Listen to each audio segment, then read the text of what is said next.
ಕರ್ನಾಟಕ ರೈತ ಸುರಕ್ಷಾ ಪ್ರಧಾನಮಂತ್ರಿ ಫಸಲ್ ಬಿಮಾ ಯೋಜನೆ ಅಡಿಯಲ್ಲಿ ಮುಂಗಾರು 2026-27 ಸಾಲಿನ ಬೆಳೆ ವಿಮೆ ಮಾಡಿಸಿ ಆರ್ಥಿಕ ಭದ್ರತೆ ಪಡೆಯಿರಿ ಎಂದು ಹಾಗೂ ಅತಿವೃಷ್ಟಿ ಅನಾವೃಷ್ಟಿ ಕಾರಣ ಬೆಳೆ ನಷ್ಟವಾಗುವ ಸಂದರ್ಭದಲ್ಲಿ ಬೆಳೆ ವಿಮೆ ನೋಂದಾಯಿಸಿದ ರೈತರಿಗೆ ಆರ್ಥಿಕ ರಕ್ಷಣೆ ಒದಗಿಸುತ್ತದೆ.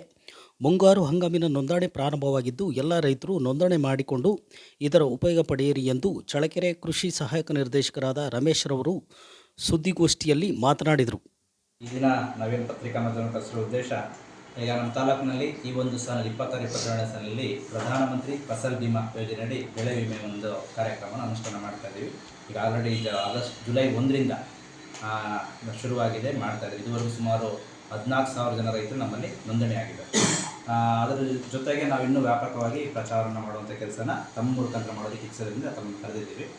ಮೊದಲನೇದಾಗಿ ಬೆಳೆ ವಿಮೆ ತಮಗೆಲ್ಲ ಗೊತ್ತಿರೋ ಹಾಗೆ ಈಗೇನು ಅತಿವೃಷ್ಟಿ ಅನಾವೃಷ್ಟಿ, ಅತಿಯಾಗಿ ಮಳೆ ಬರೋದು ಅಥವಾ ಬರ, ಇಂಥ ಸನ್ನಿವೇಶದಲ್ಲಿ ರೈತನಿಗೆ ಏನಾದರೂ ಬೆಳೆ ನಷ್ಟ ಆದಾಗ ಅವನಿಗೊಂದು ಆರ್ಥಿಕ ಬೆಂಬಲವನ್ನು ಕೊಟ್ಟು ಅವ್ನು ನೆಕ್ಸ್ಟ್ ಮುಂದಿನ ಹಂಗಾಮಿಗೆ ಕಂಟಿನ್ಯೂ ಮಾಡಬೇಕು ಕೃಷಿ ಅನ್ನೋ ಉದ್ದೇಶಕ್ಕೋಸ್ಕರ ಸರ್ಕಾರ ಮಾಡಿರುವಂಥ ಯೋಜನೆ, ಆರ್ಥಿಕವಾಗಿ ನಷ್ಟ ಪರಿಹಾರವನ್ನು ಕೊಡುವಂಥ ಒಂದು ಯೋಜನೆ ಆಗಿದೆ. ಈಗ ನಮ್ಮಲ್ಲಿ ಪ್ರಸ್ತುತ ಈಗ ಬರ ಇದೆ. ಸೊ ಆಲ್ಮೋಸ್ಟ್ ನಮಗೆ more than all over state as a whole more than 40% ರೈತರು ಕಡಿಮೆ ಇದೆ. ನಮ್ಮದೇ ಜುಲೈ ತಿಂಗಳಲ್ಲೇ ಜುಲೈ 1ರಿಂದ ಜುಲೈ 15 ಲೆಕ್ಕ ಹಾಕಿದರೆ 71% ಮಳೆ ಕೊರತೆ. ಇಂಥ ಸಂದರ್ಭಗಳಲ್ಲಿ ರೈತರಿಗೆ ಬಿತ್ತನೆ ಮಾಡೋಕ್ಕಾಗಿಲ್ಲ, ಕೆಲವು ಬಿತ್ತಿರುವಂಥ ಬೆಳೆಗಳು ಒಣಗೋಗ್ತವೆ. ಇಂಥ ಸಂದರ್ಭದಲ್ಲಿ ಅವರಿಗೆ ಈ ಒಂದು ಬೆಳೆ ವಿಮೆ ಯೋಜನೆ ತಲುಪಿನ ಉದ್ದೇಶ ನಮ್ಮದಾಗಿರ್ತದೆ. ಈ ಸಂಬಂಧವಾಗಿ ನಾವು ಏನೇನು ಮಾಡಿದ್ದೀವಿ ಅನ್ನೋವರೆಗೂ ಆಲ್ಮೋಸ್ಟ್ ನಮ್ಗೆ ಗೊತ್ತಿರೋ ಪತ್ರಿಕಾ ಮಾಧ್ಯಮಗಳಲ್ಲಿ ಪ್ರಚಾರ ಮಾಡಾಗಿದೆ. ಮಾನ್ಯ ಶಾಸಕರು ಕೂಡ ಮೊನ್ನೆ KDP ಸಭೆಗೂ ನಿರ್ದೇಶ ಕೊಟ್ಟಂತೆ ಸುಮಾರು 40 ಪಂಚಾಯತಿಗೂ ನಾವೀಗ ಕರಪತ್ರಗಳ ಮುಖಾಂತರ ಪ್ರಚಾರ ಮಾಡೋದಕ್ಕೆ ಪಂಚಾಯತಿಗಳ ಭೇಟಿ ಮಾಡಿ, ಪಂಚಾಯತಿಲಿ ಕೃಷಿ ಸಖಿ ಅಂತ ಇರ್ತಾರೆ, ಅವ್ರ ಮುಖಾಂತರ ಮನೆ ಮನೆಗೆ ಭೇಟಿ ಕೊಟ್ಟು ಪ್ರಚಾರ ಮಾಡುವಂಥ ಕಾರ್ಯಕ್ರಮ ಹಾಕ್ಕೊಂಡಿದ್ದೀವಿ. ಅದೇ ರೀತಿ ಪಂಚಾಯತಿಲಿ ಕಸ ವಿಲೇವಾರಿ ವಾಹನ ಇದೆ, ಆ ವಾಹನದಲ್ಲೂ ಕೂಡ ನಾವು ಆಡಿಯೋ ಜಿಂಗಲನ್ನು ಮಾಡಿ, ಕೃಷಿ ಇಲಾಖೆ ಚಳ್ಳಕೆರೆ ಅವರ ಪ್ರಕಟಣೆಯಲ್ಲಿ ಆಡಿಯೋ ಜಿಂಗಲನ್ನು ಮಾಡಿ ಅವ್ರಿಗೂ ನಾವು ಇದು ಮಾಡ್ತಾ ಇದ್ದೀವಿ. ಅದೇ ರೀತಿ ನಮ್ಮ ಎಲ್ಲ ಕೃಷಿ ಸಮೇತ ಇಲಾಖೆಗಳಲ್ಲೂ ಕೂಡ ಕರಪತ್ರಗಳನ್ನು ಹಂಚಿಕೆ ಮಾಡಿ ತಾಲೂಕು ಮಟ್ಟದಲ್ಲೂ ಕೂಡ ಜಾಗೃತಿ ಮೂಡಿಸ್ತೀವಿ. ಇನ್ನೊಂದು ವಿಶೇಷವಾಗಿ ಮಕ್ಕಳ ಮುಖಾಂತರ ಪೋಷಕರಿಗೆ ನಾವು ಜಾಗೃತಿ ಮೂಡಿಸೋ ಕೆಲಸ, ಶಾಲಾ ಕಾಲೇಜುಗಳಲ್ಲಿ ನಾವು ಭೇಟಿ ಕೊಟ್ಟು ಅವ್ರ ಮುಖಾಂತರ ಆ ಕರಪತ್ರಗಳನ್ನು ಹಂಚೆ ಮಾಡಿ ಮನೆಗೆ ತಗೊಂಡೋಗಿ ಅವ್ರ ಪೋಷಕರಿಗೆ ಹೇಳಿ ಮಾಡುವಂಥ ಕೆಲಸಗಳನ್ನ ನಾವು ಮಾಡ್ತಾ ಇದ್ದೀವಿ. ಇನ್ನು ಮುಂದುವರೆದು ಎಲ್ಲರೂ ತಿಳಿಸ್ ನಮ್ಮ ಸುಮಾರು 57,000 ಜನ ನಮ್ಮಲ್ಲಿ FID ಹೊಂದಿರುವಂಥ ರೈತರು ನಮ್ಮಲ್ಲಿದ್ದಾರೆ.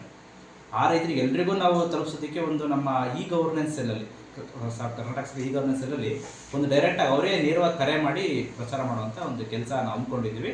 ಅದು ಮೇ ಬಿ ಶಾರ್ಟ್ಲಿ ನಾಳೆ ನಾಡಿದ್ರಲ್ಲಿ ನೇರವಾಗಿ ಎಲ್ಲ ರೈತರಿಗೂ ಕರೆ ಹೋಗಿ ಮಾಡುವಂಥ ಕೆಲಸವನ್ನು ನಾವು ಇನ್ನು ಮುಂದಿನ ದಿನ ಮಾಡ್ತೀವಿ. ಈಗೇನು ಹಳ್ಳಿಗಳು ಈಗ ಬರೀ ಗ್ರಾಮ ಪಂಚಾಯತಿ ಕೇಂದ್ರವಾಗಿ ಇರಿಸ್ಕೊಂಡ್ರೆ ಹಳ್ಳಿಗಳು ಕೂಡ ನಾವು ನಮ್ಮ ಇಲಾಖೆಯ ಎಲ್ಲ ಸಿಬ್ಬಂದಿಗಳು, ಆತ್ಮ ಸಿಬ್ಬಂದಿಗಳು, ಕೃಷಿ ಅಧಿಕಾರಿಗಳು ಸ್ವತಃ ನಾವು ಕೂಡ ಭೇಟಿ ಕೊಟ್ಟು ಮಾಡ್ತಾ ಇದ್ವಿ. ಸುಮಾರು ಸೋಮವಾರದಿಂದನೇ, ಅದಕ್ಕಿಂತ ಮುಂಚೆ ಎಲ್ಲ ಪಂಚಾಯತಿ ಕವರ್ ಮಾಡಿದ್ವಿ.